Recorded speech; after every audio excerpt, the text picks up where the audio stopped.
Hello, my lovelies. How's it going? Welcome back. My name is Boomy, and you're watching my channel, Boomy Reactions. Now, today, guys, we've got a bit of an odd one. And I say odd in the nicest, most loveliest possible way.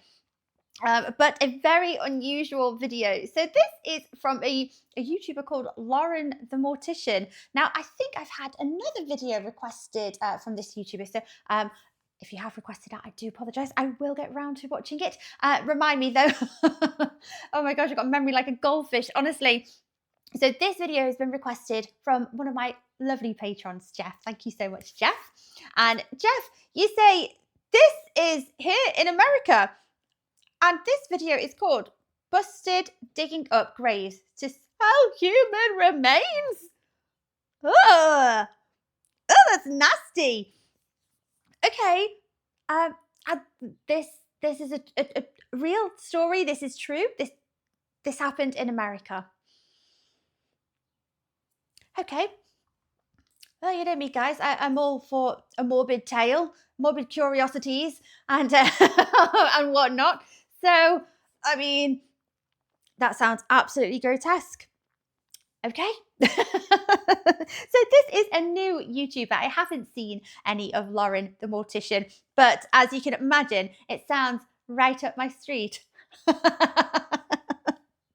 let's check out what Lauren is going to tell us all about this very nasty story about digging up human remains. I mean, why would you do that? What for?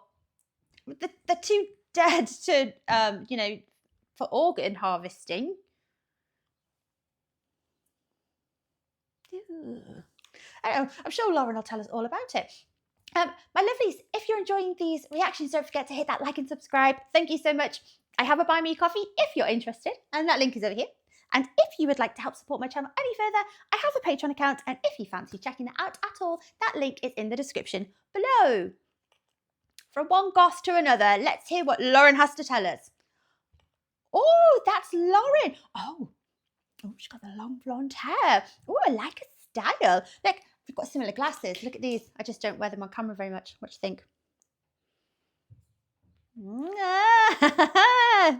We be twinning. Oh, I love That'll do. A cemetery is supposed to be the end of the story. A locked gate, a sealed vault, a quiet agreement that once someone is laid to rest, they stay there. And yet, here we are again, because in Pennsylvania, police didn't uncover a single act of vandalism. They didn't find just one disturbed grave or one broken mausoleum door. They uncovered hundreds of stolen human remains, skulls, bones, mummified body parts, infants, entire lives that were meant to be protected by stone, law, and dignity, handled, removed, and stored like objects. And if you're already asking yourself, how does this keep happening? How does someone steal hundreds of bodies? How does no one notice until it's this bad? Lauren, if I'm being completely honest, my first question, they would be very, quickly follow-on questions. But my first question is, not how, but more why? Why? What drives people to do this? This is very concerning. Oh, come on. Oh, infants. No. As if it's not a horrendous thing that someone's had to lose a child and then to desecrate and, oh gosh, and do this to remains is unthinkable. You're not alone, because this isn't just about one person committing a crime. This is about cemeteries that are neglected and oversight that quietly disappears. About a growing obsession with human remains that lives online, unchecked and largely ignored. What? We've seen versions of this story before. Different state, different decade, same outcome. Bodies being treated like collectibles, families left with questions, and the same uncomfortable truth resurfacing every single single time. The dead are only protected as long as someone is paying attention. And when no one is watching, this is what happens. So today we're going to talk about the Pennsylvania grave robbing case that just broke the news, involving hundreds of stolen remains. We're going to talk about how this keeps happening, why it's happening, and why cases like this are becoming disturbingly familiar. Because some people will do anything, except get a job. Now, hop aboard the Morbid school bus. I'm your Morbid school bus. I would have loved to get on that school bus when I was younger. You know, never mind the fact my mum's nickname for me when I was younger was Mortician. My sister's was Barbie. We're very, very different characters. So needless to say, I've always had a bit of a curiosity about the oddities and all morbid things and scary things and ghoulish things. And I loved the program, The Magic School Bus. So this would have been a win-win. I'm still left thinking, why? So Lauren said that, you know, shockingly, some people will go through great lengths just to avoid getting a job. But what are they selling? Who would buy? Like, what? Okay. Captain, seatbelts on, embalming fluids topped off. Morbid Monday, Morbid Monday. Morbid Monday! That's all I got. Weird Wednesday tomorrow. Love Lauren's I style. drank way too much caffeine this morning. I'm like, hey. Anyways, earlier this month, a man was arrested at Mount Moriah Cemetery in Pennsylvania. His name is Jonathan Christ Gerlach, and he wasn't arrested for trespassing. He wasn't arrested for simply vandalism. He was arrested because police caught him red-handed digging up graves in a cemetery where he clearly thought no one would notice him doing it. And here's where the story immediately goes off the rails. When officers took him into custody and walked him back to his vehicle, they noticed something, just a little something in the back seat. Bones. Actual human bones. Visible to the naked eye. And listen, those don't just end up there. Nuh-uh, Jonathan, no. And this is definitely not one of those situations where you're like, officer, whoa, that's crazy. I have no idea how those bones got into my car. She just made that image of Jonathan look so much like Steve Tyler.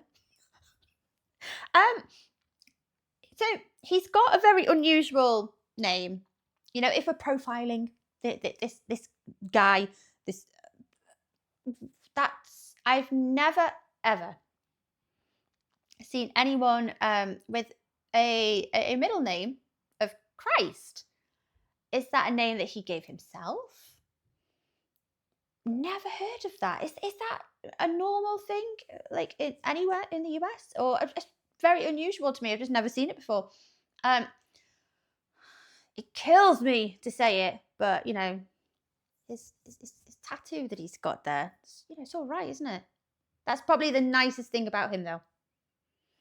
Ugh. It's not mine. No, because bones don't wander in on their own, sir. They don't just hitch a ride. They don't buckle themselves into the back seat and say, let's go. That's about as caught red-handed as it gets. And you'd think the story would end there, right? Arrest made, case closed, do not pass go, do not collect $200 straight to jail. Yeah. But no, because finding human remains in someone's vehicle gave police the ability to take the next step. Based on that discovery, investigators obtained a search warrant for his residence, the place he called home. And what they uncovered there was even crazier. Inside his house, police found hundreds of human remains. Human skulls, partial skeletons, random bones, mummified hands and feet, remains with tissue and hairs still present on them, and infant remains. Not stored as medical specimens with some sort of documentation, not preserved for education, just kept. And then, because apparently this story refuses to chill,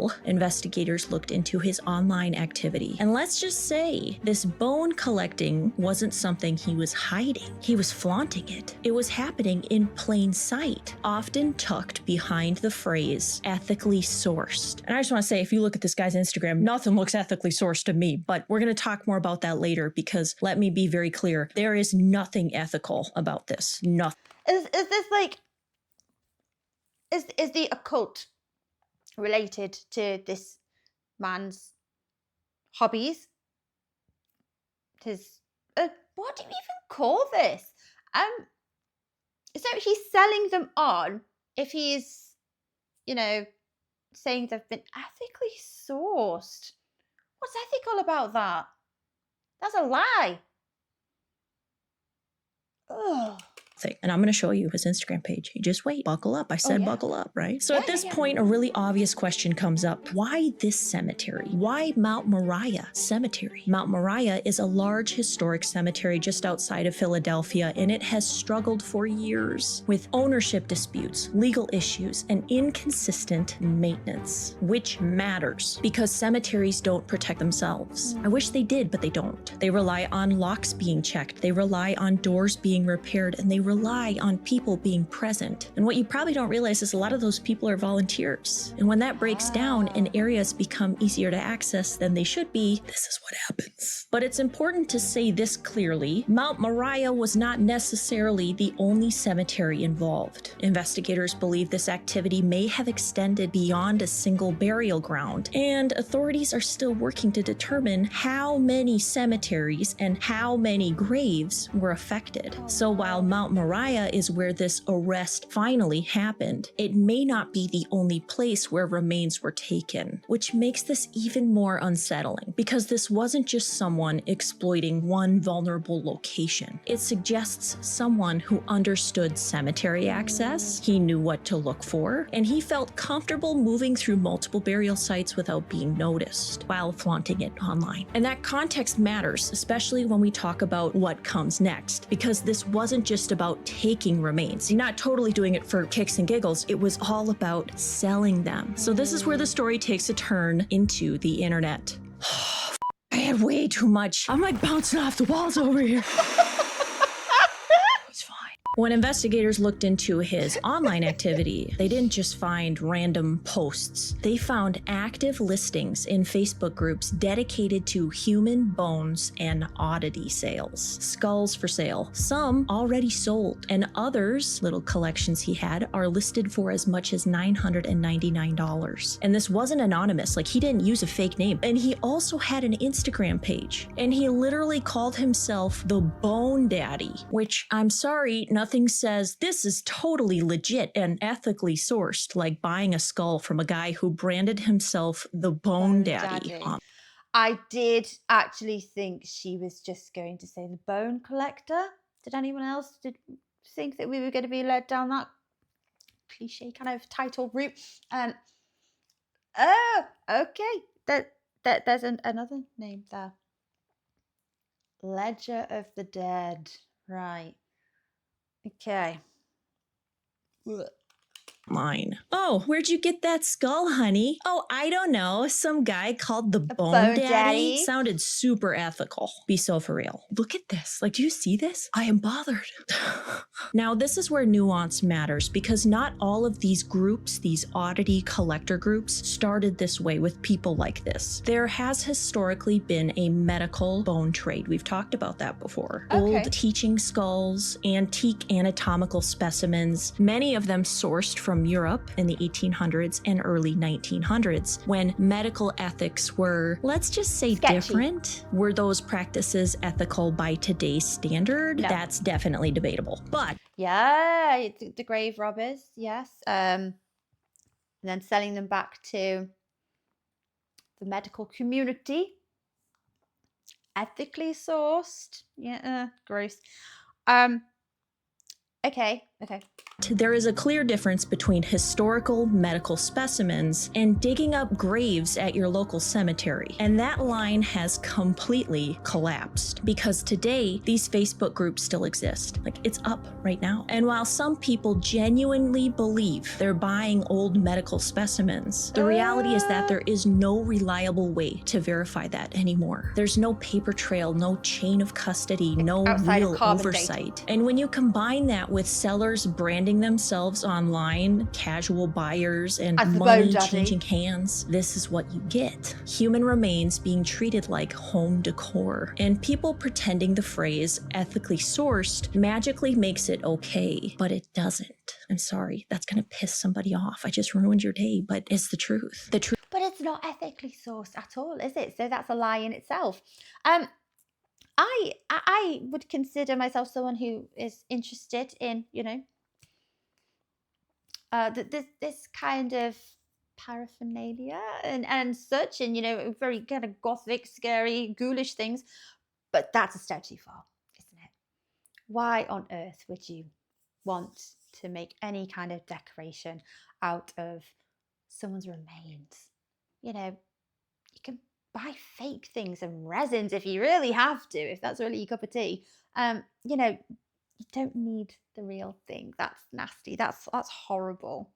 Think of the loved ones, the families of the people whose remains they are. It's just Truth is that you cannot trust those pages and assume that it's ethically sourced. They could have just went out back and dug up Aunt Edna, and now they're selling her skull online. That's the reality, and this proves it. And I love me a good oddities page. Please do not get me wrong. That is a passion, and I get that, but this is not okay. So where does this leave us? Jonathan Christ Gerlach is now facing hundreds of criminal charges, as he should, including abuse of a corpse, theft, burglary, and desecration of graves. And the scale of this case matters, not only because it's shocking, but because it explains why this happened. If you can sell a skull for close to $1,000 and sell other pieces for hundreds more, that's a pretty powerful incentive for someone with zero ethics. That's a full work week's paycheck for a lot of people without ever clocking in. You just wait for it to get dark and grab a shovel and head out to the cemetery and hope nobody notices you. And if you're willing to cross that line, it makes sense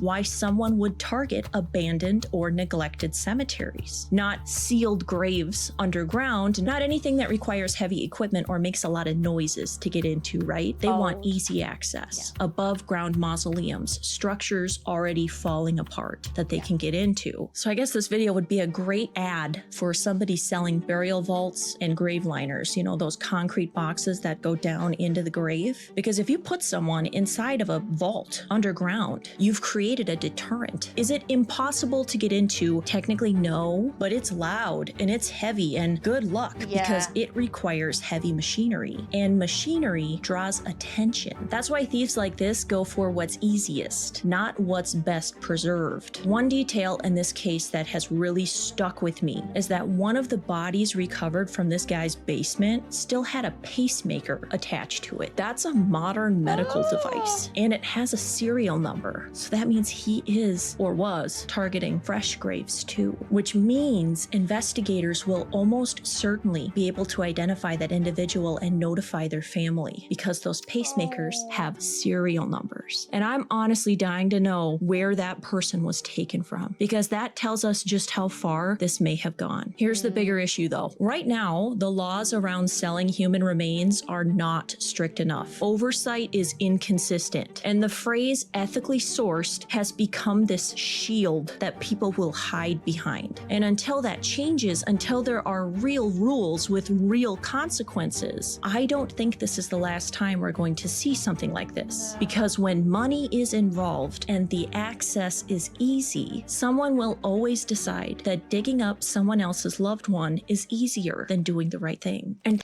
I would always say as well, wherever you find like one weird thing or weird group like this, or a select group of people, and that are prepared to sell these remains, and the people that are prepared to exchange cash for them, that group, that few, represent more people that would be prepared to do it. It's just they haven't done it yet, or they're underground, or they're just not open about it. Do you know what I mean?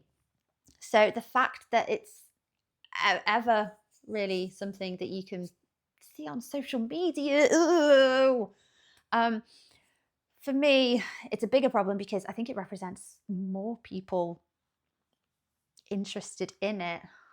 So it does need to be a lot more heavily monitored. All this is So gross. That should bother all of us. Before I wrap this up, there's one more thing I really want to say. Mount Moriah Cemetery does have a non-profit organization made up of volunteers who are actively trying to care for and maintain the cemetery that this dude ever so rudely broke into. These are not paid caretakers. These are people donating their time, energy, and resources to preserve a place that holds thousands of families' loved ones. And after what happened here, there are going to be a lot of graves and mausoleums that need repairs, concrete work, you name it. So I'll be linking their nonprofit in the description of this video. If you're able to, and if you want to, there is a way to help support the work they're doing in the restoration that now has to happen because of this guy. No pressure, just an option for anyone who feels called to help them. So all right, that's all for today. I'm Lauren the Mortician, and if you found this informative, disturbing, or helpful in any way, make sure to like, comment, and subscribe so you don't miss future videos. And every Monday you get mango kisses,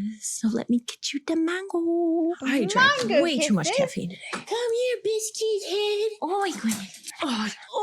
Okay. I will also be following this case for updates. I wanted to tell you that too. If anything comes of it, I'll let you guys know. But here's your mango kiss. The dog is mango. She is a mango. She wants to play with her sissy right now. Is that it? Is that all the love they get? Oh, that's all you get. She's stingy today with the kisses. Okay, we love you. Bye-bye.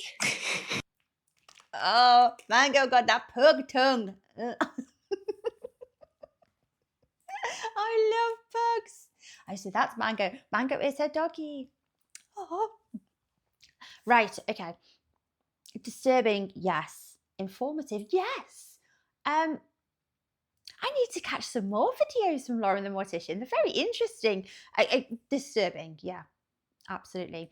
It's when these things happen in recent memory or in modern times, they're just that little bit more closer to home, aren't they? And they're less of a fascination just for the sake of being morbid, because they relate directly to people that are still around.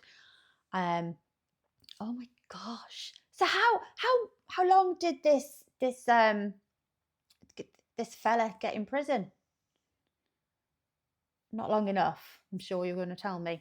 Let me know in the comments. It's a very weird case. You'd assume, wouldn't you, naturally, that just grave robbing just wasn't a thing anymore and just faded away at the, within the mid 1900s. I don't know. It was definitely a thing during the Victorian era, wasn't it? Like I say, selling things on to the medical community. But you'd think that just isn't applicable anymore. It's not something that's profitable. It's not something that would interest people. Oof, there are some strange people around, aren't there, guys? I mean, I'd happily identify as weird, but not in that way. Ugh.